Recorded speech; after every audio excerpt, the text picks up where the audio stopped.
ಗಂಗಾಧರ್ ವಕ್ತ ದುಸಡಿಗಡ ಬೆಂಗಳೂರು. ಅಷ್ಟೊಂದು ಸಂಖ್ಯೆಯಲ್ಲಿ ಆಲ್ರೆಡಿ ಅಲ್ಲಿ ಜಮಾವಣೆಗೊಂಡಿದ್ದಾರೆ ಅಷ್ಟು ಜನ ಸೇರಿದ್ದಾರೆ ಅಂದ್ರೆ ಅಲ್ಲಿನ ಸಿಚುವೇಶನ್ ಯಾವ ರೀತಿ ಆಗಿರಬಹುದು ಅನ್ನೋದನ್ನ ನಾವು ಊಹಿಸಿಕೊಳ್ಳಬಹುದು. ಅದೇ ಕಾರಣಕ್ಕಾಗಿ ಹೊಸೂರು ರಸ್ತೆ ಬಳಿ ಟ್ರಾಫಿಕ್ ಜಾಮೆ ಉಂಟಾಗಿದೆ. 2 ಗಂಟೆಗಳಿಂದ ವಾಹನಗಳ ಸಂಚಾರ ಸಂಪೂರ್ಣವಾಗಿ ಸ್ಥಗಿತ ಆಗಿದೆ. ಎಲ್ಲೂ ಹೋಗೋದಿಕ್ಕೆ ಆಗ್ತಾ ಇಲ್ಲ, ಅವಕಾಶವೇ ಸಿಗ್ತಾ ಇಲ್ಲ. ಯಾಕಂದ್ರೆ ಅಷ್ಟರ ಮಟ್ಟಿಗೆ ಅಲ್ಲಿ ಜನ ಸೇರಿದ್ದಾರೆ, ಸಂಚಾರ ಸ್ಥಗಿತ ಆಗಿದೆ. ಅದೇ ಕಾರಣಕ್ಕಾಗಿ ಸ್ಥಗಿತಗೊಳಿಸಿದ್ದಕ್ಕೆ ಈಗ ಅಲ್ಲಿ ಸಾರ್ವಜನಿಕರು ಜನ ಆಕ್ರೋಶವನ್ನ ಹೊರ ಹಾಕಿದ್ದಾರೆ. ಅವರು ಹೇಳ್ತಾ ಇರುವಂತಹ ಮಾತನ್ನ ಕೇಳಬೇಕು. ಜೈಲಿನಿಂದ ಬರ್ತಾ ಇರೋರಿಗೆ ಈ ಸ್ವಾಗತ ಬೇಕಾ ಅನ್ನುವಂತಹ ಸಹಜ ಪ್ರಶ್ನೆಯನ್ನ ಕೇಳ್ತಾ ಇದ್ದಾರೆ. ಸಂಚಾರ ಸ್ಥಗಿತ ಮಾಡಿ ಜನರಿಗೆ ಯಾಕೆ ತೊಂದರೆ ಕೊಡ್ತಾ ಇದ್ದೀರಾ? ಕೆಲ ಕಾಲ ಸಂಚಾರವನ್ನ ಸ್ಥಗಿತ ಮಾಡಿದ್ದಕ್ಕೆ ಈಗ ಆಕ್ರೋಶವನ್ನ ವ್ಯಕ್ತಪಡಿಸ್ತಾ ಇದ್ದಾರೆ ಸಾರ್ವಜನಿಕರು. ಆಲ್ಮೋಸ್ಟ್ 2 ಗಂಟೆಗಳ ಕಾಲ ಇದೇ ರೀತಿಯಾಗಿ ಅಲ್ಲಿ ವೆಹಿಕಲ್ಗಳು ನಿಂತಲ್ಲೇ ನಿಂತಿದೆ. ಕಿಲೋಮೀಟರ್ ಗಟ್ಟಲೆ ವೆಹಿಕಲ್ಗಳು ನಿಂತಿದೆ. ಸಾಕಷ್ಟು ಜನ ಜಮಾವಣೆಯಾಗಿದ್ದಾರೆ. ಎಲ್ಲೂ ಕೂಡ ಹೋಗೋದಿಕ್ಕೆ ಆಗದ ಸಿಚುವೇಶನ್ ನಿರ್ಮಾಣ ಆಗಿದೆ. ಇವತ್ತು ಬೆಳಗ್ಗಿನಿಂದಲೂ ಕೂಡ ಅಲ್ಲಲ್ಲಿ 30 ಕಡೆಗಳಲ್ಲಿ, ಈಗಾಗಲೇ ಹೇಳಿದ ಹಾಗೆ 30 ಕಡೆಗಳಲ್ಲಿ ಅವರಿಗೆ ವೆಲ್ಕಮ್ ಮಾಡೋದಕ್ಕೆ ಎಲ್ಲಾ ರೀತಿಯ ಸಿದ್ಧತೆಗಳು ಮಾಡಿದೆ. ಎಲ್ಲೆಲ್ಲಿ ಈ ತರದ ಒಂದು ಕಾರ್ಯಕ್ರಮಗಳು ಇಟ್ಕೊಂಡಿದ್ದಾರೋ, ಎಲ್ಲೆಲ್ಲಿ ಸ್ವಾಗತ ಮಾಡೋದಕ್ಕೆ ಸಿದ್ಧತೆಗಳು ಮಾಡ್ಕೊಂಡಿದ್ದಾರಲ್ಲೋ ಎಲ್ಲಾ ಕಡೆ ಇದೇ ರೀತಿಯ ಸಿಚುವೇಶನ್ ನಿರ್ಮಾಣ ಆಗೋದ್ರಲ್ಲಿ ಯಾವುದೇ ಅನುಮಾನ ಇಲ್ಲ. ಈ ತರ ಒಂದು ಸಿಚುವೇಶನ್ ಇದ್ದಂತಹ ಸಂದರ್ಭದಲ್ಲಿ ಸಾರ್ವಜನಿಕರಿಗೆ ತೊಂದರೆ ಆಗತ್ತೆ ಅನ್ನುವ ಕಾರಣಕ್ಕಾಗಿಯೇ ಬೆಂಗಳೂರಿನಲ್ಲಿ ಮೆರವಣಿಗೆ ಮಾಡೋದಕ್ಕೆ ಅವಕಾಶವನ್ನ ಕೊಡ್ಲಿಲ್ಲ. ಬೆಂಗಳೂರಿನಿಂದ ಹೊಸೂರು ಗಡಿವರೆಗೂ ಕೂಡ ಯಾವುದೇ ಕಾರಣಕ್ಕೂ ಮೆರವಣಿಗೆಗೆ ಅವಕಾಶ ಇಲ್ಲ ಅಂತ ಹೇಳಿದ್ದು ಇದೇ ಕಾರಣಕ್ಕಾಗಿ.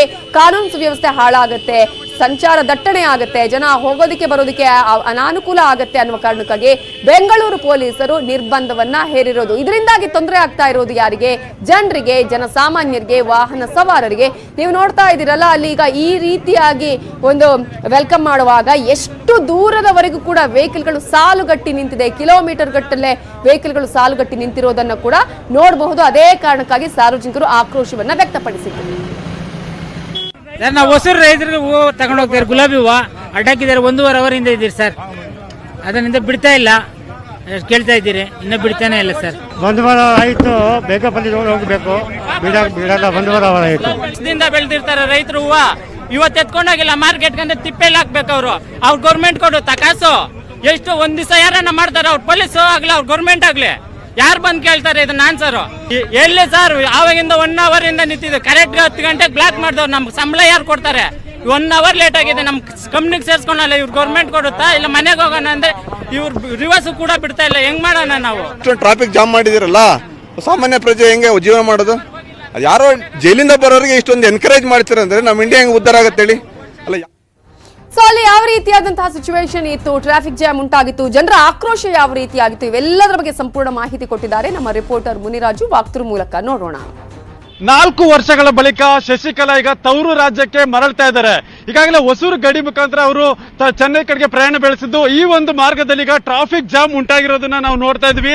ನಾವೀಗ ಏನು ಹೊಸೂರು ಗಡಿ ಭಾಗದಲ್ಲಿ ಇದ್ದೀವಿ. ಈ ಒಂದು ಭಾಗದಲ್ಲಿ ನೋಡಬಹುದು, ಏನು ಬೆಂಗಳೂರಿನಿಂದ ಚೆನ್ನೈ ಕಡೆಗೆ ಹೋಗುವಂತ ಹೆದ್ದಾರಿ ಏನಿದೆ, ಈ ಒಂದು ಹೆದ್ದಾರಿಯಲ್ಲಿ ಸಂಪೂರ್ಣವಾಗಿ ಟ್ರಾಫಿಕ್ ಜಾಮ್ ಉಂಟಾಗಿರುವಂತದ್ದು.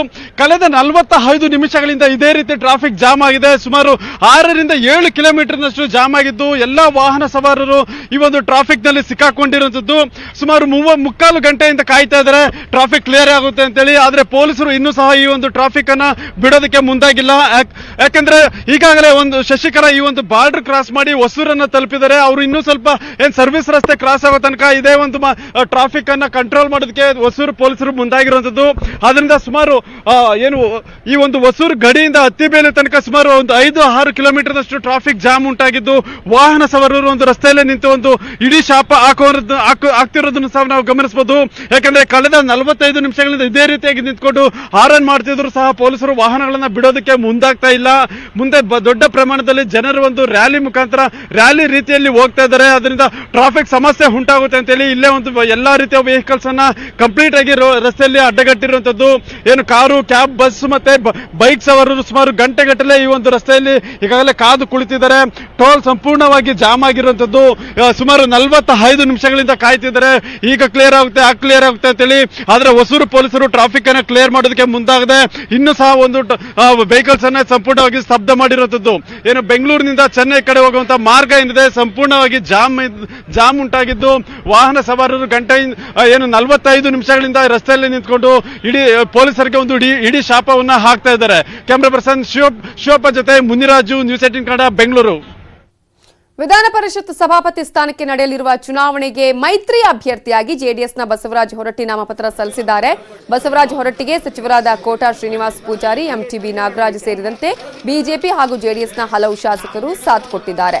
ನಾಮಪತ್ರ ಸಲ್ಲಿಕೆ ಬಳಿಕ ಬಸವರಾಜ ಹೊರಟ್ಟಿ, ನಾನು ಬಿಜೆಪಿ ಬೆಂಬಲದೊಂದಿಗೆ ನಾಮಪತ್ರ ಸಲ್ಲಿಸಿದ್ದೇನೆ. ಕಾಂಗ್ರೆಸ್ ಅಭ್ಯರ್ಥಿ ಹಾಕೋದು ಅವರ ಪಕ್ಷದ ನಿರ್ಧಾರ, ಅದಕ್ಕೆ ನಾನೇನು ಹೇಳಲಿ ಅಂತ ಹೇಳಿದ್ರು. ಇತ್ತ ಕಾಂಗ್ರೆಸ್ನಿಂದಲೂ ಪರಿಷತ್ ಸದಸ್ಯ ನಜೀರ್ ಅಹಮದ್ ನಾಮಪತ್ರವನ್ನು ಸಲ್ಲಿಸಿದ್ದಾರೆ.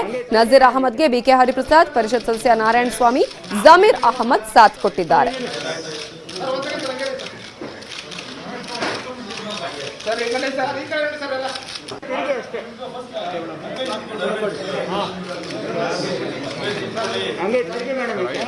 ನಾಮಿನೇಷನ್ ಅಂತೂ ಕೊಟ್ಟಿವಿ, ಇಬ್ಬರು ಕೂಡಿ ಬಿಜೆಪಿ ಅವರು ನಾವು ನಾಮಿನೇಷನ್ ಕೊಟ್ಟಿವಿ.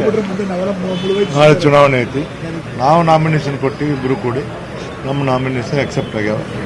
ಅವ್ರು ಕಾಂಗ್ರೆಸ್ನವ್ರು ಅವ್ರು ಬಿಟ್ಟರು, ನಾವು ಅವ್ರ ಬಗ್ಗೆ ಹೇಳಕ್ ಹಂಗಲ್ಲ. ಅವ್ರ ಪಕ್ಷದ ಬಗ್ಗೆ ನಾವು ಮಾತಾಡೋದು ಸರಿ ಅದಂತ. ಸಿಕ್ಕಿದೆ ಅವಕಾಶ, ಒಂದು ಮಾಡ್ಬೇಕತ್ತಿತ್ತು, ಒಳ್ಳೆ ಇದು ಸಿಕ್ಕಿದೆ ಅವಕಾಶ. ಪಾರ್ಟಿಯಲ್ಲಿ ತೀರ್ಮಾನ ಆಗಿದೆ, ನಾವು ಈ ರೀತಿ ನಾಮಿನೇಷನ್ ಹಾಕಬೇಕು. ನಮ್ಮಲ್ಲಿ ಸುಮಾರು 29 ಜನ ಸದಸ್ಯರಿದ್ದಾರೆ. ಸೆಕ್ಯುಲರ್ ಪಾರ್ಟಿಗೆ ಅವ್ರು ಸಪೋರ್ಟ್ ಆಗ್ತದ, ಇಲ್ಲ ಕಾಮವಾದಿ ಪಾರ್ಟಿಗೆ ಅವ್ರು ಸಪೋರ್ಟ್ ಮಾಡ್ತಾರ ಅಂತ ಹೇಳಿ ಆ ತೀರ್ಮಾನ ಅವ್ರ ಮುಂದೆ ಇರ್ತದೆ. ನಾವು ನೀವು ರಾಜಕಾರಣದಲ್ಲಿ ಕೊನೆ ನಿಮಿಷದಲ್ಲಿವರೆಗೂ ತೀರ್ಮಾನ ಆಗೋದು ನೀವು ನೋಡಿರ್ತೀರಿ. ಹಾಗಾಗಿ ನಾವು ನಂಬಿದೀವಿ, ನಾಳೆ ತೀರ್ಮಾನ. ಬಿಜೆಪಿ ಅವ್ರಿಗೂ ನಂಬರ್ಸ್ ಇಲ್ಲ, ಕಾಂಗ್ರೆಸ್ಗೂ ನಂಬರ್ಸ್ ಇಲ್ಲ. ಬೆಂಬಲ ಈಗ ಜೆಡಿಎಸ್ ಅವ್ರು ಕೊಡ್ಬೇಕಾಗಿರೋದು. ಈಗ ಬೆಂಬಲ ಕೌಮೋದಿ ಪಕ್ಷಕ್ಕೆ ಕೊಡ್ತಾರ, ಸೆಕ್ಯುಲರ್ ಪಕ್ಷಕ್ಕೆ ಕೊಡ್ತಾರ, ನೋಡ್ಬೇಕಾಗಿದೆ. ಈಗ ಮೈತ್ರಿ ಮೈತ್ರಿ ಮಾಡ್ಕೊಂಡಿದಾರಂತ ಅವರು ನಾಳೆ ಗೊತ್ತಾಗ್ತದೆ ತಾನೆ ಯಾರ ಜೊತೆ ಮೈತ್ರಿ ಮಾಡ್ಕೊಂಡಿದಾರಂತ.